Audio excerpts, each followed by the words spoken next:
ജനങ്ങളുടെ പൈസ തിന്നുകൊഴുത്ത് AC കാറിൽ കയറി കറങ്ങി അണ്ടിപ്പരിപ്പും തിന്ന് ജനങ്ങളെ പറ്റിക്കുന്ന നമ്മുടെ രാഷ്ട്രീയക്കാർ. സംസ്ഥാന ദുരന്ത നിവാരണ ഫണ്ട് ഓഡിറ്റിംഗിൽ സർക്കാരിനെ രൂക്ഷമായി വിമർശിച്ച ഹൈക്കോടതി.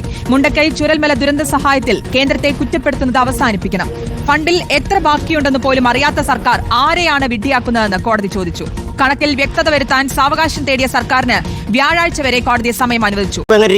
കോടതിക്ക് വരെ മനസ്സിലായി. ഇനിയിപ്പോൾ വേണമെങ്കിൽ കമ്മികൾ വന്ന് പറയും കോടതിയിലെ ജഡ്ജി ഉണ്ടല്ലോ സംഖ്യയാണെന്ന് വേണമെങ്കിൽ പറഞ്ഞു കളയും. ആ ടീംസാണ്. കാരണം അത്രയ്ക്കുള്ള വിവരമേ ഉള്ളൂ.